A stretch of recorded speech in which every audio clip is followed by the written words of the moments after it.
Hello and welcome to the Blue Collar Wealth Club. I am your host, Jerry Garcia. And I'm your other host, Sheena White. Awesome. Today we're going to talk about some systems and processes. Yay, I know it's your favorite topic. Systems and processes. You're like, woo! I love it. But they're incredibly important. Like, it's hard to describe how important those things are if you want to grow. And especially if you want to sell your business eventually, having systems and processes in place will only serve to make you more money. Yeah. When I think a lot of people think to themselves, I need to create a system. And one of the things I liked most about the book Clockwork was when he was talking about capturing systems. And he was like, look, you have systems and processes. Right. I mean, they might be terrible. They might suck. They might be completely inefficient and awful, but you do have them, right? There's no way you can have a business functioning if you don't have some sort of system and process. You have a way you do things. That is your process. And so the first step is just to capture that process, right? What is the process? So many times people think about like reinventing the wheel. And before we reinvent the wheel, we first have to like capture it. And then we can see, okay, is this process janky or how can we improve it? We first have to just capture it. Well, even in the process of just capturing it, first of all, you can make that as simple as it is. You know, a lot of times, literally just a cell phone camera and record the guy doing the thing. Or Loom, if it's a computer process. If it's a computer process, you can do it on Loom. But yeah, literally just recording it.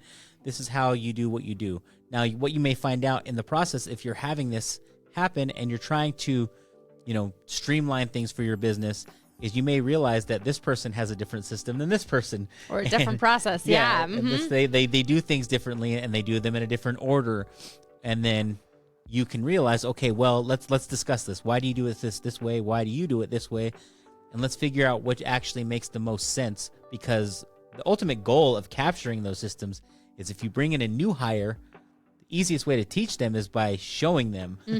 And you can do that on the job training, but you can at least prepare them by saying, hey, look, watch this. We're going to go over, you're going to see how it's done. And then we'll have you shadow somebody and do it on the job afterward. Yeah. But if you haven't captured those systems, what happens if the guy who does this part of the process is sick or gets hurt or something and is not there, and you have to fill that position and somebody's coming in completely blind, not knowing how to do it? Yeah. Well, that's the thing, right? And so you want to be able to capture your systems. And the first step into making sure anything is better or to changing it is to first know where you are, right? How can you create efficiency in a process if you don't even understand what your current process is? Right. So you really need to know, like, okay, what is the process? Then you can look at it and say, oh, hey, maybe this could be better or maybe that could be better. And looking at each step in it and saying, why do we do it this way? I think so many people hate the word why. I don't know why people hate the word why. To me, why is a question of trying to understand, not judge. I think maybe that's why people don't like it. They feel like you're judging them. Like, well, because it's the way it's always been done. Because it's the way it works. It's like, okay. That's the default answer, which is actually a problem. Right. If somebody asks you why and you say this is because it's the way we've always done it, then we probably need to take a deeper look. But to me, when I ask, and this is the way I've always been, when I ask the question why, it's to gain an understanding of the reasoning behind a decision versus to judge that decision. Maybe you have a good reason for doing it this way, and then it's like, okay, cool, let's keep it. Right. But I think you need to ask yourself the question why a lot more. Why are we doing things this way? I think if you're the manager in this situation and you're having your employees capture these processes, ask them why. Like, why, or ask them if they think there's a better way to do it. If there was something you could do differently, do you think that there's anything different we can do to make this easier or better or faster or stronger or whatever the case is for this? You'll be surprised by how often they say, well, yeah, at my the old guy I used to work for, we did it this way. And a lot of times the employees don't feel like they have the permission to make these suggestions. Yeah. They feel like maybe their old owner or their old business, manager would get offended or, berate them or whatever the case may be. They may not think that they have the permission to go and offer improvements to these processes. And if you are willing to communicate with them, like, look, I'm open to hearing it. Like, if there's a better way to do it, please let me know. Like, tell me, like, this is the way I was taught. Maybe it's not the best way. If you're open to suggestions, that's going to help your business a lot, because the employees may have worked other places, or maybe just have a natural way of thinking that creates a process that's much simpler for you. Yeah, I mean, and they're in it every day, right? Maybe they can think of ways to do it better or do it more efficient, you know? So many times I think we do something a certain way because that's the way we've been taught, or because that's the way we've always done it, but that doesn't mean we can't learn something new, you know, or maybe we had a system in place that made you do it that way. Like I have a client that they did something, it was a billing process, and they were doing it a certain way because the system at the time only could handle that way. Well, then the system changed, but they didn't change. And so they were still doing this, like all these extra steps and these archaic processes. And so we were talking to the system engineers. They're like, why are you doing this way? And they're like, well, you know, it's the only way. They're like, no, you can do it this way now. And they're like, oh, well, thanks for telling us. But, you know, then it was so much easier, right? So just always asking yourself, why? I think that question is so powerful in a really good way. So don't take offense. Yeah, if you're open to it, absolutely. Stop being offended at why. Well, there's an experiment. I'm almost positive I've told the same story on the podcast before, but it's relevant again. And it's this experiment with these 4 monkeys in this room with a ladder that leads up to some bananas. And the monkey goes up to get the bananas. They spray it with a hose. And so, you know, eventually they take one of the monkeys out and they put a new one in. And what does the new one do? He goes to run up that ladder to go, and the other ones stop him. And eventually they just keep swapping out the monkeys until the 4 that are in there have never experienced getting sprayed by the hose, but they still all hold the new one from going up that ladder to grab those monkeys. And they don't even understand why. They just know that that's the way that it's been done. That's the way that they've been taught. They cannot go up there. Something bad will happen. Yeah. Whatever you do, don't do it. Don't go up that ladder. We don't know what happens. We just know it's bad. But that's the thing, right? Why? They're just doing, they're reiterating what somebody else has taught them. And sometimes that worked at one point, but we always have to be stepping into the future, even with our systems and processes, because just like, you know, the old adage is what got you here won't get you there. That is the exact same thing when it comes to your systems and your processes. We can always reiterate them and make them better and make them more efficient, make them better for you, better for the customer, better for your team, better for everyone. Well, not to mention that technology and equipment changes over time. So Right? you may have been doing something a certain way, and we've seen people who are very stuck in their ways, who refuse to use systems that would actually make their lives a lot easier. We've talked about recently about our experience with shopping for vendors for a wedding, and how some of them have refused to take on technology to schedule appointments online or things like that, and others that have lost our business just because they couldn't communicate with us in a way that was easy for us. Yeah. And so as times, technology advances, you may have a piece of equipment that's so outdated and not even realize that the new piece of equipment is not very expensive, and it would make everyone's jobs worlds easier. And that happens a lot in service industries. There are a lot of small advancements. It may not be this major piece of equipment. It may be just something that makes the job a lot easier. Mm-hmm.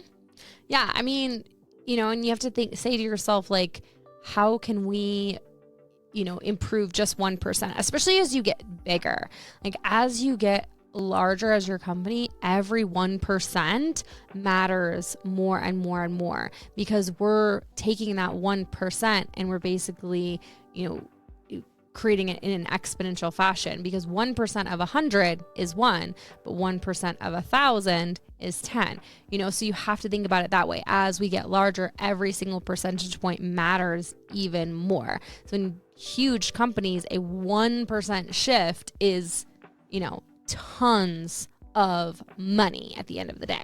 Yeah. I mean, and competition, as you get bigger company, your competition gets stiffer at the top as well. We talked about Michael Jordan and using Tim Grover to help him get that edge against his competitors. He was an NBA player, but he was the top of the NBA players at that time, and they would do anything to get that little bit of an advantage. You talk about Tom Brady deflating footballs to make it easier for him to grip, to the point where he may have been pressing some rules a little bit, but that was the edge that they were able to gain. Bill Belichick did it all the time. He would come up with this crazy formation that completely like fooled the defense to the point where they had to change the rule the next year. And where you're seeing right now with the Philadelphia Eagles, the tush push is what they call it in football. And that's a play that, you know, there's a very decent chance that that play gets banned soon because... That's so dumb. Okay, this is totally off topic, but why did you have to bring up Deflategate? I was a Seahawks fan back then. This is very harsh to me to bring that up. Well, it's okay. You've grown and you've changed as well. You've become a better person now that you root for the Broncos. Become a better person. Yes. But if the Broncos aren't involved, I will still root for the blue and the green. I will absolutely not. Okay, anyways, so point is, yes, get that edge, right? All you need is that slight edge. Don't be deflating footballs, though, because it's rude and it's mean, and it took away a second Super Bowl. I'm really mad. But yes, so capturing those systems and processes is actually one of the key ways to kind of start your growth process. You need to know where you're at now, how you're doing things to find out. We talk a lot about tracking things and about, making sure you know your business. Knowing your business in and out, from the financials, from how everybody does their job, allows you to grow in such a way. And a lot of what we like to teach you is to grow your business in such a way that it's worth as much as possible when you eventually would like to exit that business. Yeah. Or, if you want to exit, or, you never know what tomorrow will bring, right? So you need to be ready at any time to exit your company. Like I had a guy who wanted one of my clients to buy his company because his wife had gotten sick and he needed to change up some things. And unfortunately his company, it was really rough for me to, but I'm advisor to my client. I have to be there and to say, look, this business is not worth what he wants. We can't buy it for that much. And that was harsh and hard. But the reality of the situation is, you need to be ready to sell the company. Especially if you want to retire, things like that. Even if you decide to keep the company, if you get it in saleable condition, then it's an asset and you can just run it in retirement and not really have to worry about it. Yeah, and that's how that value comes, especially on the sales side when you're talking about how valuable it is. You may have a company that does $1 million in revenue, but it's really systematized and the owner doesn't really have to spend any time in the business. He may be able to sell that business for $4 or $5 million, where you may have a company that does $200 million in revenue, but the owner's working 100 hours a week in the business, doing lots of estimates, doing sales, doing a lot of the grunt work. And that company may, with $2 million of revenue, may sell for $2 million at most. Well, it's like we have even seen this in, businesses we've been looking at. We looked at one the other day. It was like 1.4 in revenue, but the owner was, he didn't work that many hours. He had tons of systems. He had all of his processes. I mean, it was like turnkey, and he had like multiple offers, right? Which in buying businesses, not like homes, multiple offers is. We've been looking at businesses now for almost a year, and we've never seen multiple offers before. Right. Usually, you can take your time, you can kick your feet up, like, oh, they'll be there 6 months from now. Because some of the other businesses we've looked at that aren't so turnkey, 6 months later, still are sitting there just waiting for us to maybe take another look. Exactly. And that's why that business was so attractive, because that owner had done a great job, and he was fairly young. He's only in his 50s, and he's like, you know what, I'm just kind of done. I want to retire. Built this business for 25 years. It's doing great.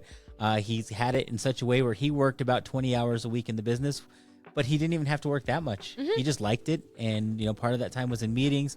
He was doing a lot of the estimates.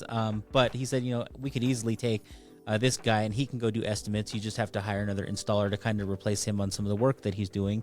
And yeah, that business was super attractive because it was pretty turnkey. Within a year, we could have had that thing humming and, really not had to do much work other than to oversee it and to, stay in contact with management, and that thing would have been running and profiting. And so it was not surprising that, they had already been under contract 2 different times and those people had funding issues. But yeah, as soon as it was back on the market, within a couple weeks, they had multiple offers. So yeah. So it's like one of those things where, just like in a house, you need to get it ready to sell, and you really want your house to be, I always say you always want it seller ready, but it's the same with your business. You want it to be ready, not just for a potential buyer, but for yourself. How awesome would it be to have a business that's running on its own, that you can, take a vacation? Like, Jerry just got his CO Clockwork certification, and they focus on helping you get to the point where you can take a 4-week vacation. Yeah, that's literally what the program is designed, so that as a Clockwork certified partner, you can take a company and, within up to 18 months, you can systematize it in such a way that the end goal is literally for that owner to take a full month off without any contact. And obviously you work up to that. You don't want to just say, all right, we're ready, go. There's a couple of trial runs in between there, but yeah, it's designed so that you as an owner can actually take a step away from your business and not only have it just continue running, but continue growing if you've built it the right way. Yeah. I mean, so being honest with yourself, could you take a 4-week vacation today? And for 95+% of you, that answer is no. Yeah. I mean, but if that's something you're interested in and you want to do later, right? Like, that's why, the Clockwork system is awesome and helps you with those systems and processes and helps you get them in place and helps you get out of the day-to-day so you actually can do that. So definitely reach out. I mean, our website is in the show notes, and Jerry's a certified Clockwork partner. Like, if you want a 4-week vacation, let's chat, right? Absolutely. And this is how we get things going, and this is a big part of what we do. Systematize, set it up, because it only opens up more options for you. Like you were talking about, even if you're not planning on selling the business, building it in such a profitable way, that somebody else may need to exit their business. And if you've built a profitable business that you're not putting a lot of time and effort into on the interior of the business, it may open an opportunity for you to acquire another ancillary business that you can kind of roll into your company and, expand the services that you offer and make it even more profitable in a very clean and easy way. And then you systematize that side of the business. And now you have a company that's now increased revenue by doing the same exact thing twice. Yeah, because you have a bolt-on, Yep. And then you can really expand, or maybe there's something else that you've always wanted to do, or maybe just really love golf, whatever it is. Right. The world can be your oyster, but if you're spending 60 hours a week in your business, then all you're doing is working. Yeah. And I saw another business for sale the other day, and it was a literal one-man shop, and he's trying to sell this business, and somebody may buy it because somebody may just want something different, but you're buying a job at that point. Yeah. You're not buying a business. You're buying the job that this person has built for themselves, and you're just taking over that job. And you can take that and turn it into a business over time by building systems, building processes, hiring, and getting it to a position. But it's a jumping off point, but it's really hard to just buy a job when you can really go out and just start that same business and get funding to do that. Yeah. I mean, and that's the thing too. It's like, I always say systems will set you free, and they really will. And I think a lot of times people, they either want it overnight, which you made a good point. You said that the process from getting from where you cannot take a 2-day vacation to taking a month-long vacation takes time, right? You said 18 months on average. I mean, that's not a small time investment, but at the end of the day, if you think about it, if you don't start changing 18 months from now, you're still going to be at not being able to take a 2-day vacation, right? So you have to start somewhere, and wherever you are is only a place to start, right? And it's all about making that decision to be better and starting with just capturing the systems. Where are you spending your time? Where can we create efficiencies? What is this process? Why is that the process? Just kind of mulling those things over with yourself and starting to create those small changes, because every small change will build upon each other to create that big change that then you can take that vacation. Absolutely. Yeah. Okay. Well, systems will set you free. Don't be afraid of them. Don't be afraid of why. Why is a good word? Be afraid of why. Yeah. Why? We're going to start with Unless why. you have a toddler, then that's like when they do the whole why thing. Maybe that's why people hate it. I don't know. It's trauma. Yeah. Like a PTSD. Like, stop with that word. Well, thank you so much for joining us today on the Blue Collar Wealth Club. We'll catch you next time.